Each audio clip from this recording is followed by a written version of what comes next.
This is Jake Adams, CEO at Simplify EDU. And I'm Danielle Griggs, a tutor coordinator at Simplify EDU, and you're listening to Educators at Heart. This podcast is for parents and students interested in peering behind the curtain to get to know the authentic journey we're all on as students of life. Every week, we'll interview a different educator we know so that they can share the unique experiences that have shaped their perspective on the most important things students should know on their journey to higher education. Let's get started.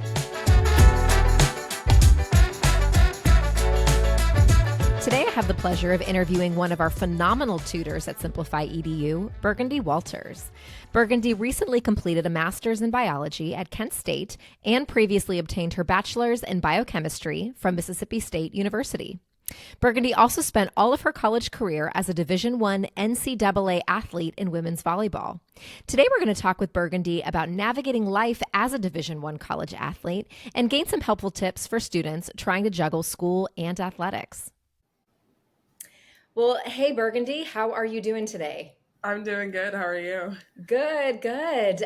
So we're excited to jump in, but kind of first, can you tell all of us, where are you from? Where did you grow up? Yeah, so I was actually born in Ohio and I'm back in college in Ohio, so kind of a full circle moment for me, but I did most of my childhood growing up in Florida. Okay, wonderful. That's where I'm at. So I was originally from the North, so I get it. So we are going to kind of ask this question to all of our guests, since our podcast is about educators, and so it's kind of fun to think back on who are some of the educators that influenced you growing up. So did you maybe have a favorite teacher growing up? What were they like? It could be, you could have a couple if you want to share. Yeah, so for me, I got to have the really cool experience of having my mom as my high school chem teacher. So that was always really fun for me. And obviously, great mom, she raised me. But also just being able to see her in the classroom and how she kind of handles students, how she really cares that her students are actually learning about what's going on and aren't just passing the test for the sake of the grade or whatever. So that was always a really cool experience for me. And then I also had another teacher in high school. Her name was Miss DeRosa. I don't know what she did, but it was always just such a joy to be in her classroom. I had lunch with her all the time. I ended up being her TA my senior year. She was another teacher that I had who really just, the students always came first, and whatever she could do to help you, that was what she did, whether that was with the assignment, whether you just wanted somebody to talk to for the day. But kind of those, I've had a lot of those teachers, but kind of those are the two that really have always stuck with me throughout my academic journey. Yeah, that's wonderful. It's neat to kind of look back and see the difference that it's made, and feel like, those were really influential. And so, and how cool that one of them was your mom, that's a unique experience. Oh, I can't tell you how many times, even after having her as a teacher, I'm talking to her about something. She's like, well, consider it from this perspective. It's like, that actually makes a good point. That's so cool. I love that. So can you tell us a little bit about your educational background and then maybe how you ended up choosing your focus of study in college?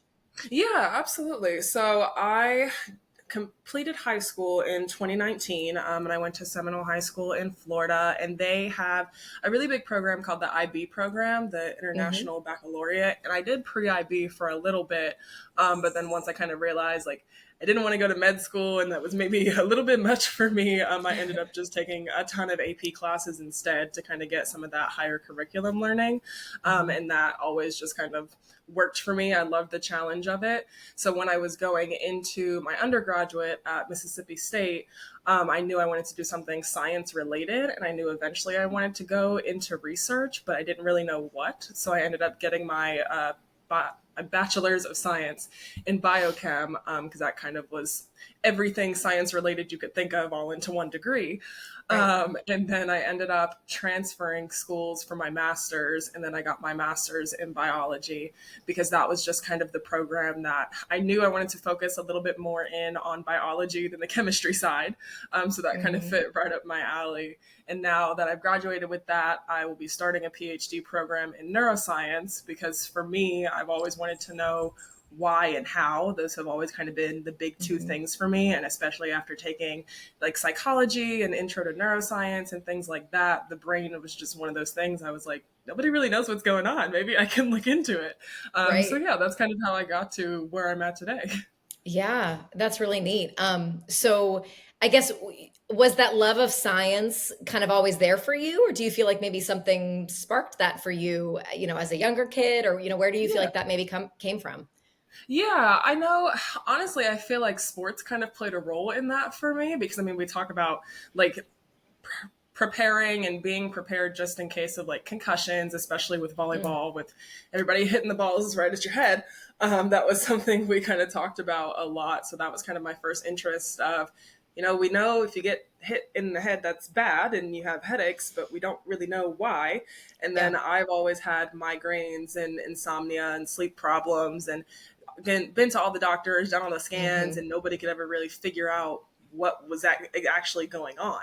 Yeah. So when I got to the point where I was like, okay, I've heard a little bit about head injuries, I've heard a little bit about the basic neuroscience of the brain, but still nothing's really helping me. Like I'm Hmm. still having migraines, I'm still not able to fall asleep and those type of things. So it kind of became well, I don't have an answer to the problem that I've had my entire life. So let me see if I can find the answer myself. That's really neat. I like that. Well, yeah. So for today, I know we're kind of focusing on really navigating life as a Division 1 college athlete, because that's something also you talked a little bit about science, but obviously sports is a huge part of your life and has been. Mhm. And so, yeah, I want to kind of, talk a little bit about that. And I know that's something that a lot of students are also trying to navigate, and a lot of parents are Mhm. trying to help those students navigate that. So I thought it would be really neat to kind of pick at your brain a little bit and get some little nuggets of wisdom and as to how you navigated that. Yeah, So I guess absolutely. first off, just tell us about your background with sports. When did that interest start for you? How young were you? What did that background look like for you? Yeah, so me and a family friend, her daughter also, we were born about the same time, so I'm pretty sure we were born the same year. Yeah. So we ended up taking like toddler gymnastics classes together, and I did Mm. gymnastics for the longest time. I loved it, it was great. But then when I started to push about 6 feet as a 14-year-old, we were like, that's probably not the sport for me. um, yeah, so tried a couple different things, tried basketball, tried diving. It never really just kind of stuck. It didn't give me that same feeling that gymnastics did. Yeah. And then we had a friend who was like, hey, we're going to this volleyball clinic. Why don't you guys come? Cool. Didn't really think anything of it. And we get there, and the coach for their 13 elite team comes up and is like, hey, do you want to be on my team? And I remember my dad and I talking to him, and he was like, you understand, she's never touched a volleyball before today, right? All these other Wow. girls have been playing for 6, 7 years.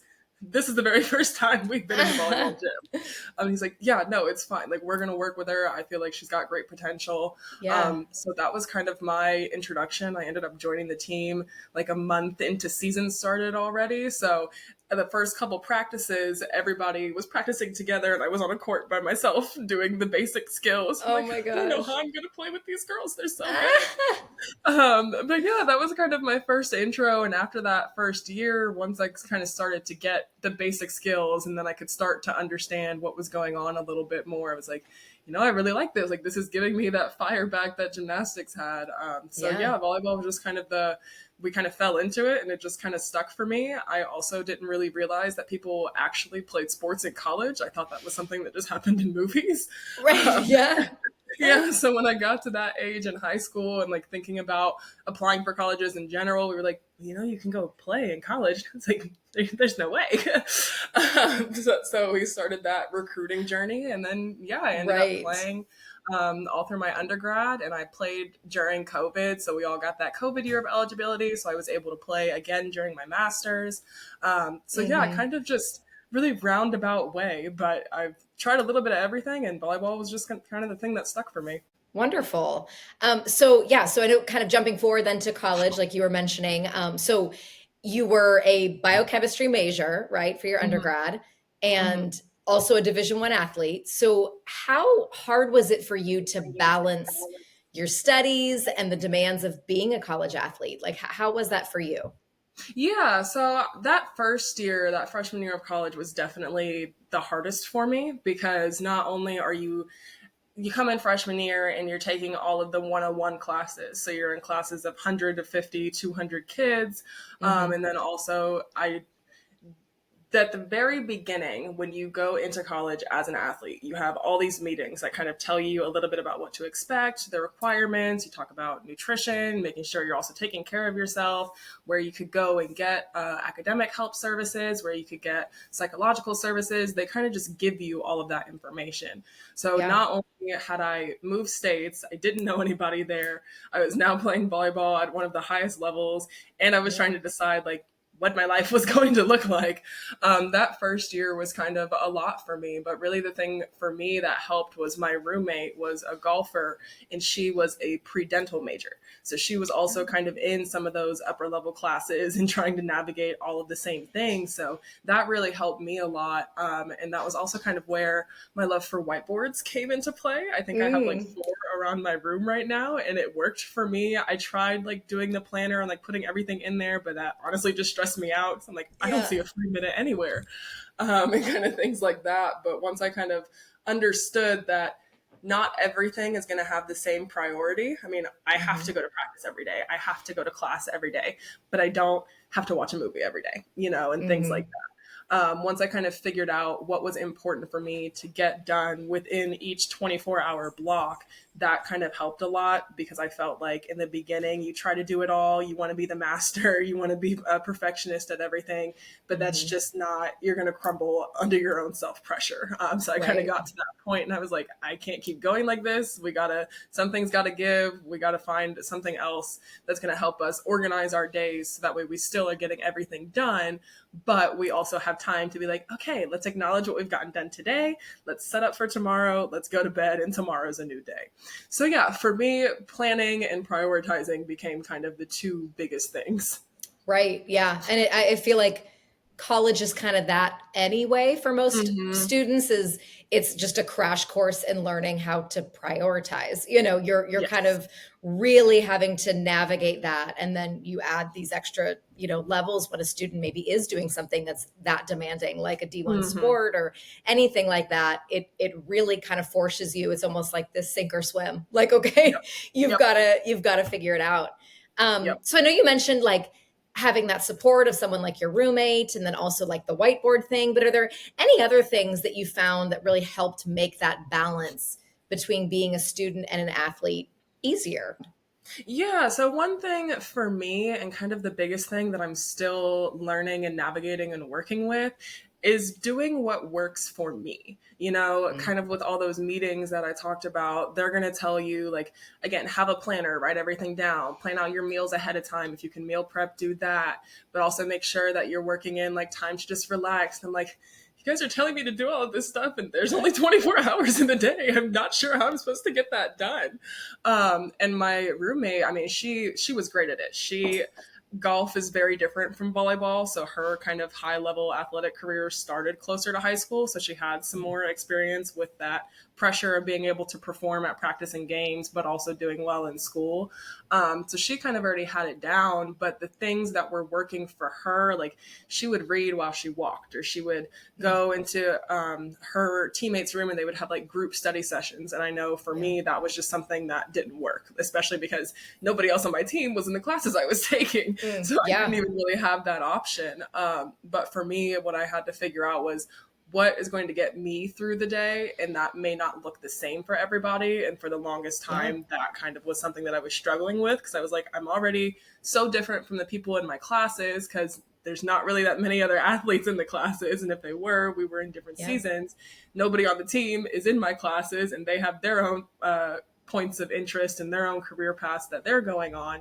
So their days all kind of looked a little bit different. I was like, well, maybe I'm doing something wrong, or maybe I could be doing this better, or maybe this is how this should be done, because they seem to have a great handle on it. But kind of once I realized, I was like, it may work for them, but that's just not what's going to work for me. And I needed to accept that I need to find what's going to work for me and be confident and comfortable with that.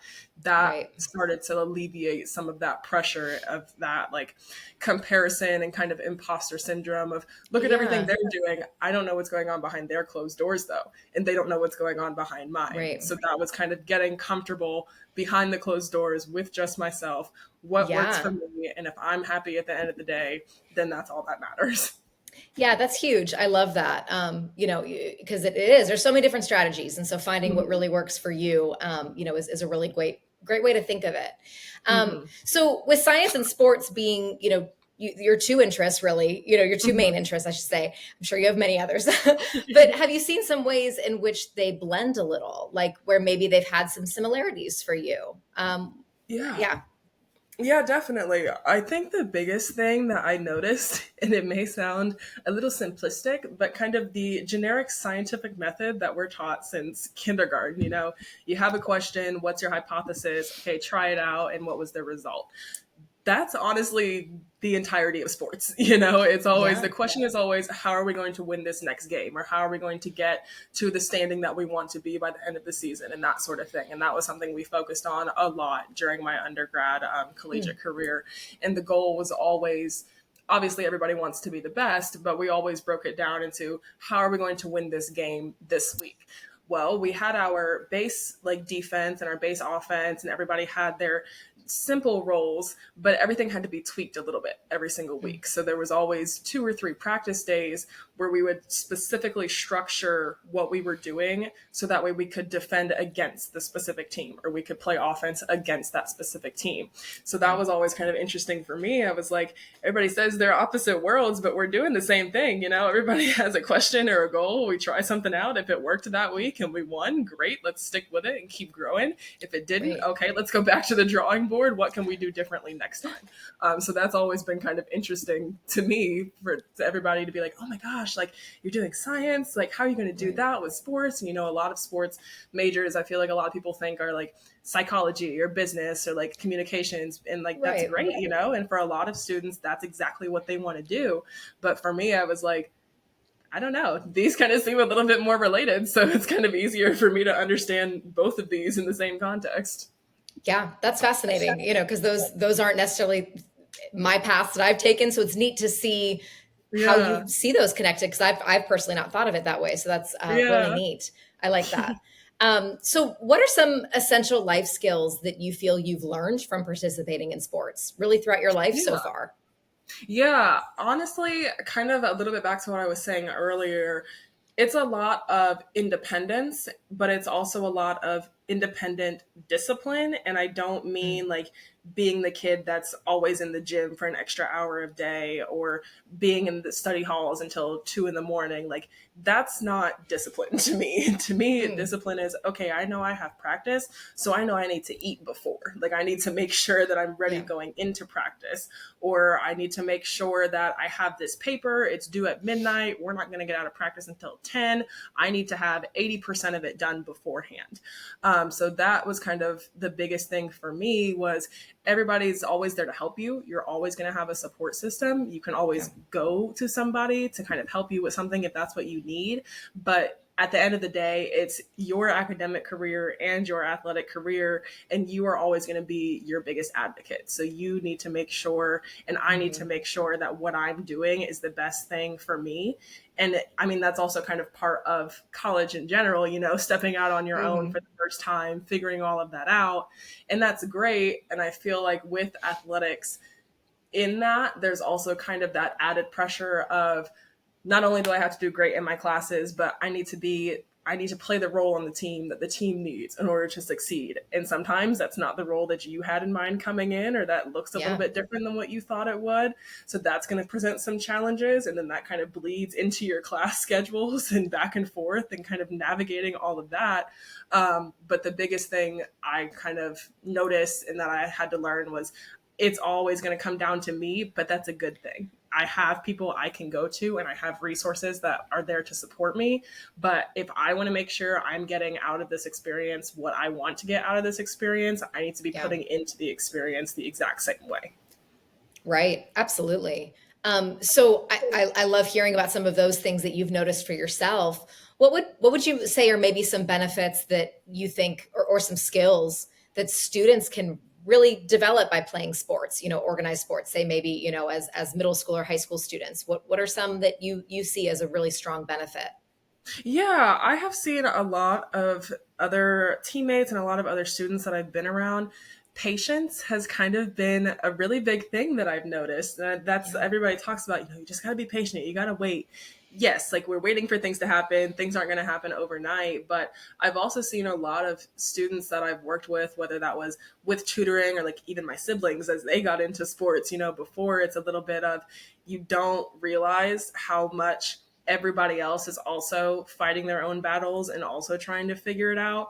But once you start to play sports, especially team sports, I mean, I play volleyball. There's 6 people on the court. I can't touch the ball every single time. I may not even be Yeah. on the court every single time because there's 15 people on the team. But kind of learning that skill of patience and kind of grace almost of just kind of Mm, rolling with the punches and seeing what happens when somebody else takes the lead or what happens when you take the lead, however that looks for you. In sports, specifically team sports, you have to learn how to be patient with others, how to trust the mm, process. And I feel like you can always see that translating into school too. You get yeah. a bad grade on a test, you're trying to cram for the next one, you don't do great on the next one either. That's okay, but did your score go up maybe 3 or 4 points? Did you feel Mhm. better as you were taking it? I think that's kind of the biggest skill is realizing things aren't going to happen overnight and knowing that is okay, but we still need to celebrate the little steps and the little progress that we do see as we're making those kind of jumps, no matter how small they are or how long they take. And I feel like sports is a really good way for kids to kind of realize that and start to see that on their own because it's a lot easier to kind of buy into the okay, we've got 10 games this season. We're halfway through. We got 5 more. Like, we can do this. Let's focus on this game and then this game and then this game. You can't win all Right. 5 games in one day. I think that's a lot easier for kind of students to recognize as they're getting into sports and seeing that translate into school too. Right. Yeah. Oh, yeah. That's huge. I think those are really really great benefits. And I think a unique way to develop them, and then Mm-hmm. Yeah. it's neat because, like you said, you can see some of those, you can develop those within the classroom too. But I think there's a really unique setting within that organized sports where it is something that you're not getting elsewhere. So Mm-hmm. that's great. So maybe like for parents, let's say, parents who have students who are maybe trying to find that balance as a student athlete, say maybe Mm-hmm. currently like in high school or ones who want to maybe pursue college sports. What would you say are some ways that parents can maybe support their student on that journey? Yeah, absolutely. So, and I actually really didn't think about this until I knew that we were going to be talking about this. Yeah. And it was really interesting for me. One thing that I feel like my parents did really, really well, and that kind of helped me with my journey, was we always had like quote unquote check-ins. It wasn't okay, every Sunday we're going to sit down and like talk about it. But I mean, after every game, and maybe I didn't do great, but the team won. So around the team, you don't want to be the sour Sally sitting there like feeling bad for yourself because you didn't Right. do good, but we still won the game. But when we get into the car after tournaments or whatever, I'm talking to my parents and they're like, okay, we know that you didn't do well. So what happened? Like, why do you think what went wrong today? But they would always also ask, like, is this something that you still want to do?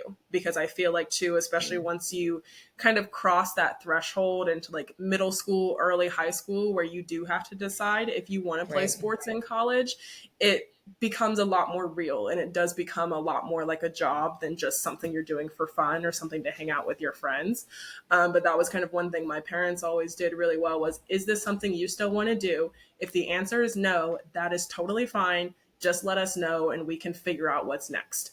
I think that kind of helped me to see like I can still find enjoyment in the sport and I still need to make sure that it's something I enjoy doing and it's not just a way for me to go to school or it's not just something I'm doing to stay in shape. It's something that's also helping me and I'm benefiting from mentally. So that communication piece from parents has always been something that it's interesting to see like when you're in the convention centers, you kind of get to see a little bit of a glimpse of how like different athletes interact with their parents. Yeah. But for me, my parents were always you tell us, like, what can we do to help you? And I think that always kind of was nice for me, because it's not that I needed really anything specific, but knowing that you cared enough to be there and you came to the games and you asked me these questions. And if I did say no, or if there were plenty of times where I was like, I want to do it, but I just don't want to go to practice tomorrow, and like things like that.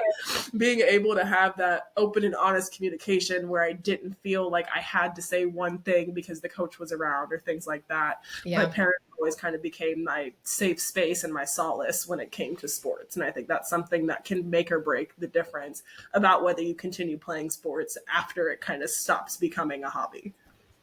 Yeah. Wow. I love that. And I think that that's such a great point, that open communication, to feel like, you can just be honest. That's great. Well, our last thing before we kind of wrap up here, and something that we're going to kind of do with each of our guests, is basically kind of, we're going to call them like our simplified lessons, right? So we're basically asking each of our guests, like, if you had to simplify like one or two of the most important lessons that you've had to learn, like as a student of life, that you wouldn't mind sharing to help others learn these lessons more quickly, what would they be? So what comes to mind for you? For me, the biggest thing, and it's kind of been like my motto for the last 3 years, nobody gets to decide your worth except you.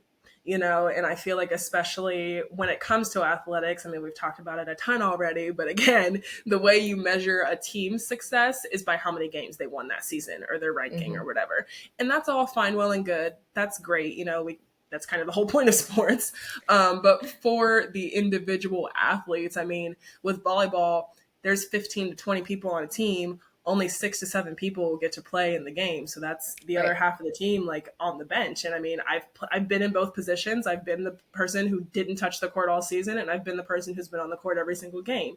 And they both have their pros and their cons. But at the end of the day, I was still on the team. I was still enjoying that journey, and I was still getting something out of it.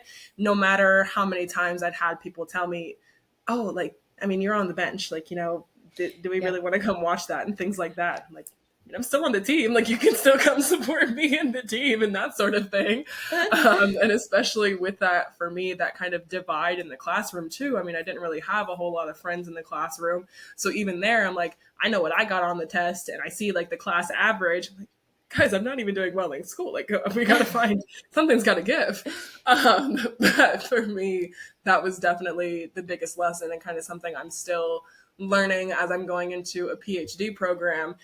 Just because I may not feel like everything's peachy keen right now, if I wasn't ready, I wouldn't have the opportunity. So that's kind of something that's been a really big thing for me, is I'm always going to be my biggest critic. And I feel like a lot of athletes, no matter if you're just starting your journey or if you're coming to the end of it, you are always going to be your biggest critic. And there's always going to be, everybody else in the world feels like they have the right to tell you how to play your sport better, to tell you how to change something to get to where they want you to be. If you're where you want to be at, and you're enjoying the ride, and you know that you're doing all the work behind closed doors, block everything out. It's your life. If you're happy, that's all that matters. And that was kind of something that I'm still learning, still working with, and understanding that, learning is what life is all about. And it's not always going to be reading the textbook. It's going to be those ups and downs. It's going to be taking 5 steps forward and getting pushed 10 more steps back, and things like that. So I think that's definitely the biggest lesson. Nobody gets to tell you who you get to be or where you get to be. You're the only person that gets to decide that. I love that. That's so good. Well, Burgundy, thank you so much. You've shared so much wisdom, so many great, just practical things. I think that is really going to help families, who are trying to have their students also navigate something that can be pretty tricky, but also clearly very rewarding at the same time. So it's been a pleasure getting to chat with you today. So thanks again for joining us. Yeah, absolutely. Thank you so much for having me. Absolutely. Thanks so much for listening. If you enjoyed this episode, please leave us a review wherever you get your podcasts. And don't forget to subscribe to our show for future episodes. See you next time.